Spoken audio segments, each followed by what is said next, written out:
kabajamtoota daawwattoota wiirtuu miidiyaa oduu galgala kanaan isinitti himaa oduu waliin Allaa Saalamuuti. Eeyyamni kaapitaalaa gabaa gurraandhalaa 4 bara 2016 irraa eegalee akka kennamu abbaan taayitaa kaapitaala gabaa Itoophiyaa beeksise.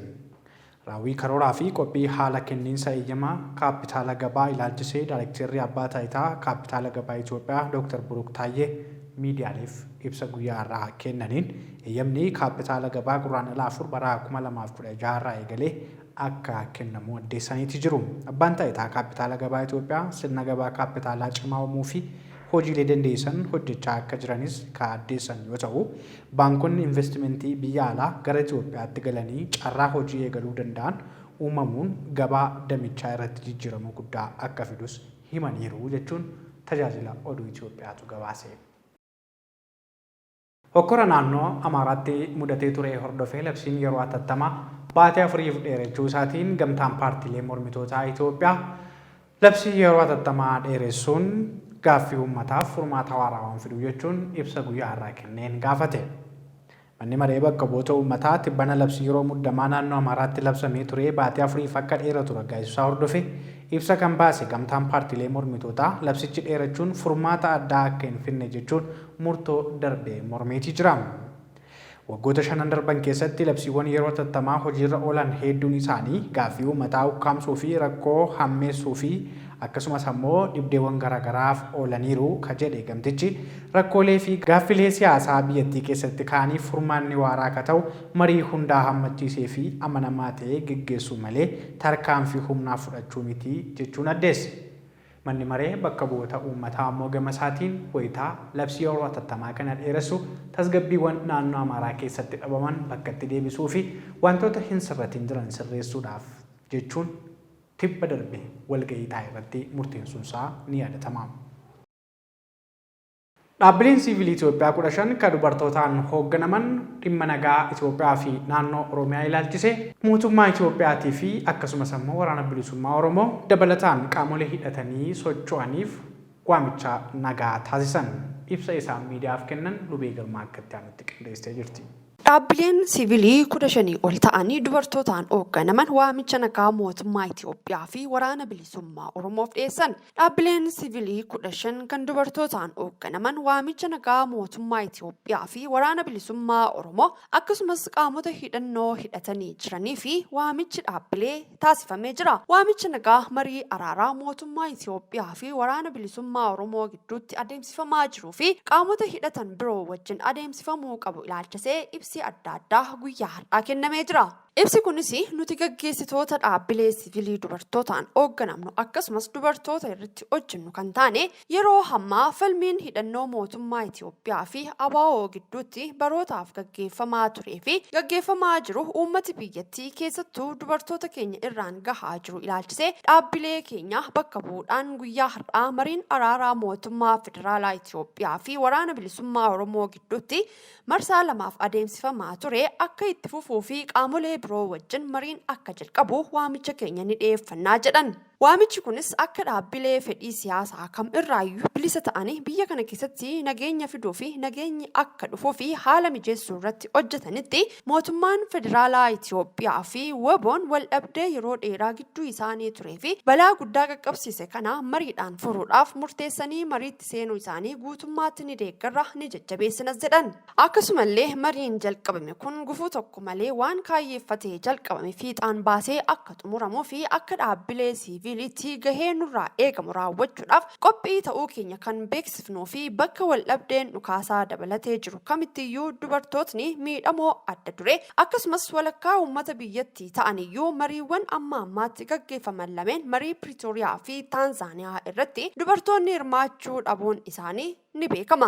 Kanaaf ammoo mariiwwan egeree biyya kanaa murteessuu danda'an gara fuulduraatti gaggeeffamuuf jiran keessatti mootummaanis ta'ee dhaabbileen morkattootaa hunduu xiyyeeffannoodhaan dubartoota hirmaachisuu irratti hojjechuu akka qaban ni dhaamnas jedhaniiru. Itti dabaluun ammoo adeemsa marii marsaawwan lamaan aga ammaatti ture keessatti hirmaachisummaan dubartootaa duwwaa ta'uyyuu marsaan yookaan marsaawwan itti aananii dhufan keessatti gamni lameenuu dubartoota akka hirmaachisanii fi fakkeenyummaa gaarii dhaloota itti aanu ittaanuuf akka dabarsanii ni dhaamna jedhanii marii keessattis hirmaachisuu irraa kan ka'e waliigalteen yeroo uumamuttis hojiirra oolmaa firii waliigaltee uumamuu irratti akka fayyadamtootaattis ta'e akka qooda fudhattoota hojiirra oolchituutti shoorri isaan taphachuu qabanii akka kennamuu fi waamicha ni goona jedhaniiru. Dabalataanis biyyi kamiyyuu walakkaa miseensota biyya ishee utuu hin hirmaachisiin guddina hunda galeessa galmeessisuu akka hin dandeenye hubachuudhaan qaamni biyyattii keessatti hojii hiika qabu hojjechuu barbaadu kamuu bifa hirmaannaa fi qooda fudhattummaa dubartootaa ol kaasuu danda'uun karoorfachuu fi hojjechuu akka qabanii waamicha keenya ni dabarsinaa jedhan. Dhaamsa isaanii dhumaatiinis mariin marsaa lammaffaa waliigaltee malee xumurame kun yeroo gabaabaa keessatti itti deebi'ame qaamota hidhatanii socho'an biroo wajjin waliigaltee fi araarri waaraan uumame uummanni keenya yeroo dheeraaf gidiraa keessa ture yeroo dhumaatiif akka aara galfatu akka taasifamu waamicha ni goona. Nagaa fi dagaaginni biyya keenyaaf akka ta'us ni hawwinaa jechuun dhaamsa isaanii xumuraa dhaamaniiru. Boba'aan barmeela 30 ol karaa seeraan alaa biyyaa bahuudhaaf yaalamaa ture to'atamuun addeeffame. Boba'aan barmeela 30 karaa seeraan alaa naannoo Somaalee godina Afdeer Dooloo Baay irraa gara Somaaliyaa Juublaand geejjibsiifamaa ture humnoota raayyaa ittisa biyyaa naannoo daangaarra turanii qabamu raayyaan ittisa Itoophiyaa beeksisee jira. Ajajaan itti aanaa kutaa waraana naannoo sanii kataan ajajaa Kumaa yaadataa boba'aan kun kaseeraan alaa konkolaataan lakkoobsa gabatee isaa Duwwaa 545 koodii 3 ta'een fe'amee daangaa ce'uuf otoo yaalamaa jiru to'atamuu isaa addeessan. Daldaltoonni biyya keessaa qaala'insa gatii uumuun faayidaa biyyaaf ooluu maluu dhabamsiisuun daangaa ijaa fi gurra raayyaa biyyattii irratti hin miliqan kan jedhan ajajaan raayichaa ittisaa faayidaa fi fedhii biyyaa mirkaneessuuf akka hojjetanis addeessaniiti jiru. Addis istaandaarditu qabaase. Daawwattoota keenya ammallee oduun keenya akkuma itti fufetti jira. Yaa'iin gamtaa Afrikaa 37ffaan gaazexeessitoota biyya keessaa fi biyya alaa dabalatee ogeessonni miidiyaa 1000 ol akka gabaasan addeeffameetii jira. Yaa'iin hooggantoota gamtaa Afrikaa 37ffaan guraandhala 9 fi 10 bara 2016 Finfinneetti taa'amuu gaazexeessitoonni biyya keessaa fi alaa 1000 akka gabaasan abbaan taayitaa miidiyaalee Itoophiyaa guyyaarraa kan addeesseetii jira. Abbaan taayitaa miidiyaalee Itoophiyaa gaazexeessitoonni yaa'icha gabaasan kan biyya keessaaf alaaf waraqaa ittiin seenan akka argataniif hojjetaa jiraachuu beeksise. Kanaan alatti sammuu namoonni miidiyaa biyya alaarraa dhufan keessummeessuuf dhimma viizaa fi meeshaalee miidiyaa raawwachuuf gumruka buufata xiyyaaraa idil-addunyaa Boolee giddugaleessa gamtaa Afrikaa fi waajjira muummee abbaa taayitaa miidiyaalee Itoophiyaatti tajaajila kennaa jiraachuu isaa beeksise. Haga ammaatti gaazexeessitoonni biyya keessaa 350 fi kan alaa immoo 550 galmee raawwachuu ibsee jira. Guyyoota itti aananittis ogeeyyii gama kanaan dhufan keessummeessuuf hojjetamaa jiraachuu abbaan taayitaa miidiyaalee Itoophiyaa addeessee jira. Agarsiisnii fi yaa'iin buna Afrikaa dhandhama addaa qabu 20ffaan magaalaa Finfinnee galma Barkumeetti gaggeeffamuu eegale. Dabalataa oduu kana Luwee Girmaa akka itti aanutti qindeesseetti. Agarsiifnii fi yaa'iin buna Afrikaa dhamdhama addaa qabu 20ffaan magaalaa Finfinnee galma Barkumeetti gaggeeffamuu eegale. Agarsiifnii fi yaa'iin kun abbaa taayitaa bunaa fi shaayii Itoophiyaa Inter Afrikaa Coffee Organization fi waldaa buna Afrikaa dhamdhama addaa qabantu waliin ta'uun qopheesse. Yaa'iin kun guyyaa har'aa dabalatee guyyoota 4f gaggeeffamu kanarratti bittoonni bunaa idil addunyaa, qonnaan bultoonni, oomishtoonni bunaa, ogeeyyiin indaastirii fi hooggantoonni mootummaa hirmaachaa jiru.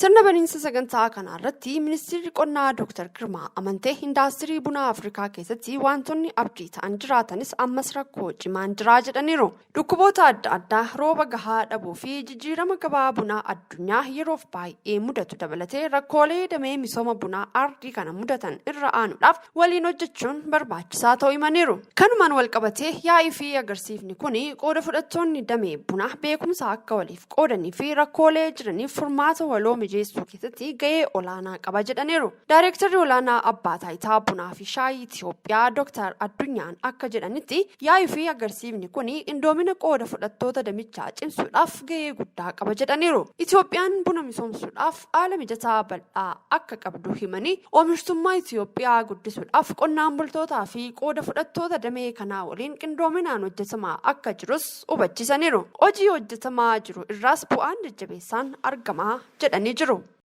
Rakkoon nageenyaa Sudaan keessa jiru galii gurgurtaa humna elektirikaa Itoophiyaa biyyoota alaarraa argattu akka hir'isu gochuun isaa ibsame. Itoophiyaan galiin gurgurtaa humna elektirikii biyyoota alaarraa argattee doolaara miliyoona 47.5 qofa akka ta'e kan beeksifte yoo ta'u, hir'ina galii kanaaf sababni tokko waraana Sudaan keessa jiruun wal qabatee galiin biyyattii irraa argamu hir'achuu ta'uusaa eeramee jira. Walakkaa bara baajataa kanaa keessatti gurgurtaa humna elektirikii biyya alaarraa doolaara miliyoona 66.2 argachuuf karoorfamee ture ta'us karoora gadi dhibbantaa 72 argamu humni elektirika Itoophiyaa hoogganaa gurgurtaa fi bulchiinsa galii kataan Milinik Geetawuun HPI'f himaniitii jiru. Akka gabaasaa HPI'f kanaatti Sudaan humna elektirikii Itoophiyaa irraa argatteef kaffaltii kan hin raawwanne ta'uu fi kaffaltii doolaara miliyoona 70 raawwachuu qabdu akka irra jirus eerameetii jira. Gaazaatti dhukaasa dhaabuu wixinee haaraa qophaa'e irratti deebii kennuu Hamaas beeksise. Wixineen walta'iinsa biyyoota akka Israa'el, Qatar, US fi Masriin qophaa'e kun maal akka jedhu ifatti kan hin ibsamne ta'us Hamaas garuu ibsa kenneetii jira. Ibsa kana ammoo Sittiinaa Jakkatti aanutti qindeeffattee jirti. Gaazaatti dhukaasa dhaabuuf wixinee haaraa qophaa'e irratti deebii kennuu Hamaas beeksise. Wixineen walta'iinsa biyyoota akka Israa'el, Qatar, US fi Masriin qophaa'e kun maal akka jedhu ifatti hin ibsamne. Haa ta'u malee kana dura wayita yaadni wixinee kanaa haasa'amu waliigaltee dhukaasa dhaabuu torban 6 turu akka ta'u namoonni gama lamaaniinuu hidhaman akka gadhiifaman ibsameera. Israa'el fi US deebii Hamaas kana ilaalaa akka jiranis beeksisaniiru.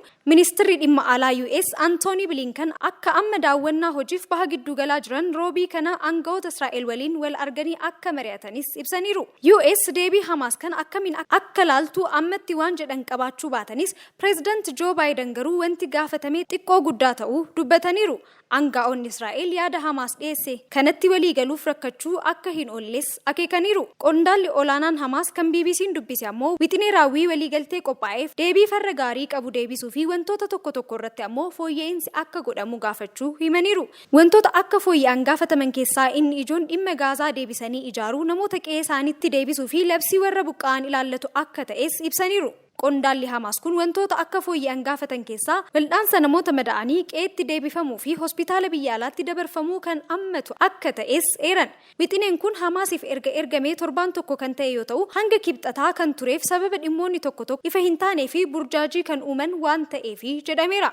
Ministeerri muummee Qatar Sheikh Mohammed bin Abdurrahman Al Thani deebii Hamaas wixinee kanaaf kennan walumaa galatti farra gaarii kan qabu jedhaniiru. Waraanni Gaazaa onkoloolessa 7 hidhattoonni Hamaas daangaa ce'uun Israa'el haleelan jalqabe haleellaa kanaan lammiilee Israa'el 1,300 ajjeefamanii namoonni 250 ta'an ammoo butamanii fudhataman.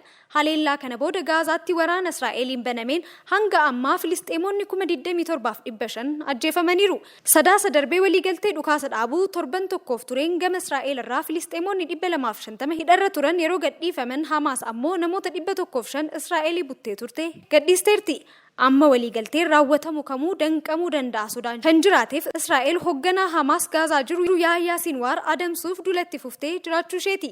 Gama kaaniin ammoo ministeerri muummee Benjaamin Netanyahu lammiilee harka Hamaasitti hafan akka gadhiifaman biyya keessaa dhiibbaan sirriitti itti jabaatee jira. Michoonni Israa'elis akkuma fageenya Israa'el Hamaas balleessuuf itti deemaa jirtu namoota nagaa gaaga'uu isaatti gammadoo akka hin taane erga ibsuu jalqabanii bubbulaniiru.